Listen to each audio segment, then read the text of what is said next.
18h32 sur Europe 1, c'est l'heure des éditos d'Europe Soir. Et ils sont trois, les éditorialistes d'Europe 1. Ce soir, pour la politique, Natacha Polony, pour l'économie, Emmanuel Dutheil et François Clémenceau du Journal du Dimanche pour l'actualité internationale. Bonsoir à tous les trois. Bonsoir Isabelle. On commence avec vous, Natacha Polony. Alors Natacha, le divorce entre le président et le Premier ministre occupe la une des journaux depuis plusieurs jours. On en a parlé encore dans ce journal. Mais selon vous, il faut regarder, Natacha, au-delà de ces soubresauts conjoncturels pour comprendre le rejet de la gauche réformiste. Expliquez-nous. Oui, en fait, il est très tentant de s'en tenir à la chronique journalière des socialistes outragés. On a eu Gérard Filoche, Claude Bartolone, en passant par évidemment Manuel Valls lui-même. Et quand le Premier ministre déclare sa loyauté à sa famille politique, en fait, il signifie clairement qu'il n'y a plus lieu d'être loyal à un homme qui s'est disqualifié lui-même. Il prend date, comme on dit chez les commentateurs, ce qui signifie en fait qu'il se positionne pour une éventuelle candidature. En fait, certainement pour ne pas voir la gauche éradiquée aux législatives de juin, évidemment. Mais voilà comment l'exprime Carlo da Silva, donc un de ses proches. Et là, ça devient intéressant. Le risque, dit-il, c'est la corbynisation du PS, renvoyé comme le Labour en Grande-Bretagne dans une opposition de confort, mais certain de ne plus reconquérir le pouvoir avant longtemps.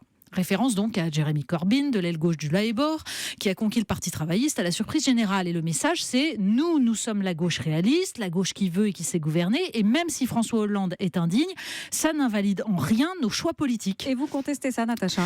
Il faut oublier une minute François Hollande, ses confessions, ses lâchetés. Qu'est-ce qu'on observe ?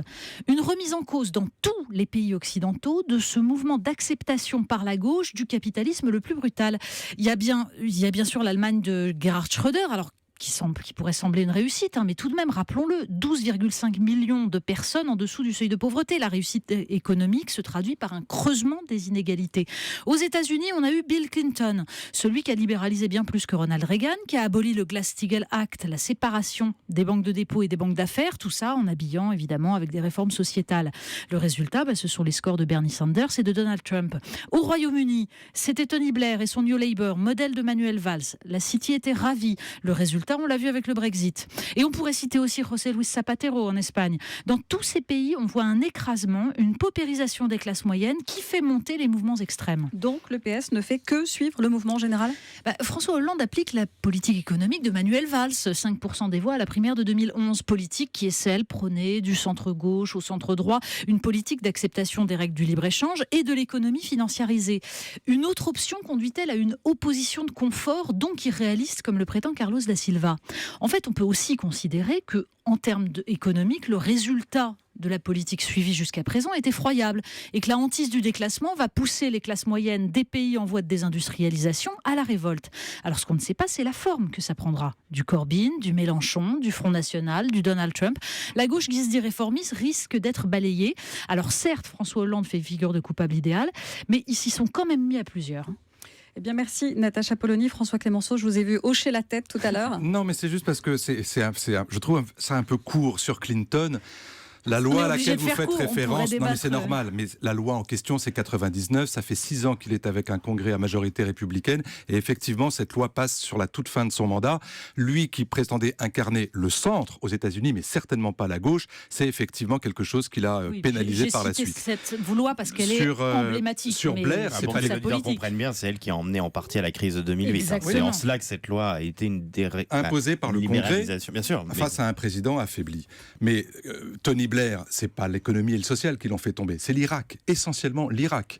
Et sur Schröder, toutes les réformes qui ont été faites sous Schröder, elles ont été faites avec l'assentiment général des grands syndicats allemands qui sont censés défendre la voix des ouvriers. Et sur Zapatero, enfin, est-ce qu'il a laissé la place à un extrémisme en Espagne ? Si on pense que Podemos, c'est l'extrémisme, oui, auquel cas c'est 20%, mais l'extrême droite et le populisme à l'espagnol, il est néant, alors qu'il existe en Italie, avec le mouvement 5 étoiles, ou même au pouvoir en Grèce avec Tsipras.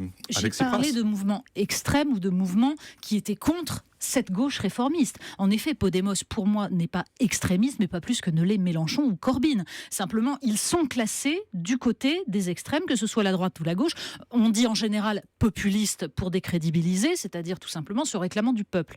Voilà, on peut ensuite débattre des choix politiques qu'ils ont. On y reviendra sans doute. En tout cas, on a aussi des choses à dire ce soir sur José Manuel Barroso, Emmanuel Dutheil. C'est un beau dossier qui, là aussi, crée la polémique. L'ancien président de la Commission européenne qui avait, on s'en souvient, déclenché cette grosse polémique polémique après son arrivée chez Goldman Sachs. Ouais, José Manuel Barroso avait été embauché, vous en souvenez peut-être cet été, par la banque d'affaires américaine Goldman Sachs. Il devait notamment la conseiller sur le Brexit.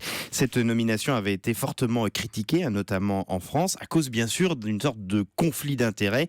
La Commission européenne, qui avait été sommée de réagir, a décidé aujourd'hui de calmer quand même d'une certaine manière les esprits. Selon son comité d'éthique, José Manuel Barroso n'a pas violé les règles d'intégrité et de réserve de l'Union européenne en acceptant ce poste, mais son choix a été, je cite, peu judicieux. Une timide critique quand même. Mais alors pourquoi, Emmanuel, cette nomination pouvait-elle choquer ? Parce que Goldman Sachs, c'est le grand méchant loup. La banque américaine est l'une des plus puissantes du monde. C'est une institution considérée comme arrogante et, disons-le, sans détour, quand même un peu sans foi ni loi. On l'a retrouvée souvent là où il y avait de l'argent à faire. Goldman Sachs est par exemple souvent accusé d'avoir aidé la Grèce, par exemple, à présenter d'une façon un petit peu plus flatteuse ses comptes dans les années 2000 pour entrer dans l'euro avant de spéculer ensuite sur la dette grecque et de participer à l'effondrement du pays. Elle est en partie aussi à l'origine de la crise mondiale survenue à la fin des années 2000 aux États-Unis. Bref, d'une certaine manière, c'est pas le bon ami sur qui on peut compter. D'où le côté peu judicieux de sa nomination, comme le dit texto la Commission européenne. Ouais, là c'est vraiment le moins que l'on puisse dire. Là encore, il faut peut-être replacer un tout petit peu les choses dans leur contexte. José Manuel Barroso a tenu les rênes de l'Europe de 2004 à 2014. À ce titre-là, il a dû gérer justement les conséquences de la crise américaine et des dettes souveraines. Donc, disons-le, pour beaucoup en Europe, José Manuel Barroso a un peu vendu son âme au diable, même s'il n'y a rien d'illégal dans cette nomination. Ce n'est pas moral d'une certaine manière et le nouveau conseiller aurait sûrement dû y penser avant de l'accepter. C'est ce que dit aussi aujourd'hui la Commission européenne, qui va quand même examiner cet avis. Et même s'il n'est pas question pour le moment d'interdire ces nominations, les intéressés devraient peut-être au moins réfléchir, quitte à s'auto-censurer. Natacha Polony ? Vous dites ça en des termes extrêmement mesurés et c'est bien. Mais si on veut être un peu plus brutal, on peut rappeler que une bonne partie des commissaires qui travaillaient avec Manuel Barroso et ont quand même été accusés de conflit d'intérêts dans divers dossiers, qu'on s'aperçoit que c'est donc un mélange des genres insupportable et que surtout Goldman Sachs est présent dans ce cas-là, mais dans d'autres. C'est-à-dire qu'il y a une porosité totale avec, par exemple, Mario Draghi. Avec des anciens membres de Goldman Sachs aussi. Tout le monde se promène des grandes instances européennes à Goldman Sachs, qui est devenu un symbole. Mais en fait, c'est la porosité entre le monde des affaires et les représentants de la technocratie européenne qui pose un énorme problème démocratique. Et je propose maintenant qu'on parle du Liban, puisque c'est à vous, François Clémenceau. Voilà, j'espère. Que faut-il attendre, François, du nouveau président libanais Michel Aoun ? Après 29 mois de vacances du pouvoir présidentiel à Beyrouth, 29 mois, le Parlement libanais a fini par désigner son nouveau président, l'ex-général Aoun, qui a donc réuni sur son nom une courte majorité, car les divisions communautaires restent fortes au Liban, au point qu'on peut se demander si un gouvernement parviendra à se former et s'il pourra relever les défis du pays. C'est exactement ça la question, même si symboliquement ce qui vient de se passer au Liban est important et nécessaire. Mais ça n'est pas suffisant. Michel Aoun est parvenu à rallier une partie seulement de son propre camp, le camp chrétien. Il est parvenu à se hisser à la présidence grâce au soutien indispensable de son principal allié, le Hezbollah chiite pro-iranien, avec aussi le vote favorable du parti druze de Walid Jumbrat, mais c'est surtout grâce à un deal passé avec le leader des forces sunnites, Saad Hariri, le fils de l'ancien Premier ministre assassiné, qu'Aoun a pu devenir président. Rien ne dit pourtant qu'il parviendra à former et à diriger le prochain gouvernement. Pourquoi ? Parce que le poids des clans et des intérêts des parrains régionaux du Liban est très lourd. Beaucoup voient à travers cette élection présidentielle un accord politique qui n'a été rendu possible que par les feux verts de l'Arabie Saoudite d'un côté et de l'Iran de l'autre, les deux grandes puissances en guerre ouverte pour la domination de la région. Et alors au cœur de cette rivalité, François, il y a la Syrie, bien entendu. Avec le Liban, il y a toujours la Syrie. Bien entendu, la guerre civile au Liban, on se le rappelle, n'a pris fin qu'avec l'intervention de l'armée syrienne, puis l'occupation totale du pays par les forces du régime syrien. Et celui-ci a dû renoncer au Liban après l'assassinat de Rafik Hariri, qui est imputé à des proches de Bachar el-Assad.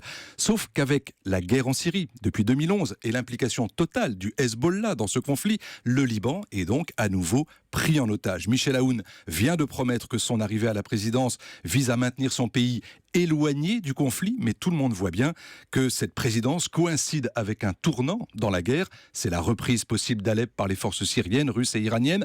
Or, la Syrie et l'Iran, ce soir, applaudissent la victoire d'Aoun comme s'il s'agissait de leur candidat. Et c'est pour ça que la mission du Premier ministre Hariri s'annonce très compliquée. Lui qui a toujours dénoncé l'influence nuisible de la Syrie sur son pays et qui a longtemps été un protégé de l'Arabie Saoudite. Mais alors très vite, François, que peut espérer dans ce contexte le peuple libanais? Oui, il faut penser au peuple libanais et les réactions à ce stade sont très dubitatives. Michel Aoun a promis que son premier objectif viserait à favoriser le retour en Syrie du million de réfugiés syriens qui se trouvent au Liban dans des conditions très précaires. Mais en même temps, les Libanais ont d'autres préoccupations, probablement plus terre à terre, à commencer par cette incroyable crise des déchets, de l'approvisionnement en eau, en électricité, qui dépendent de contrats qui sont totalement corrompus et sur lesquels le gouvernement s'est montré jusqu'à présent impuissant. Si l'ex-général Aoun était prêt à mener cette guerre de l'amélioration du quotidien des Libanais, main dans la main avec Saad Hariri, et sans que le Hezbollah ne paralyse leurs efforts à tous les deux, alors oui, peut-être qu'on pourra dire à ce moment-là que le Liban retrouve une partie de sa vraie souveraineté. Eh bien, merci François Clémenceau, merci à tous les trois.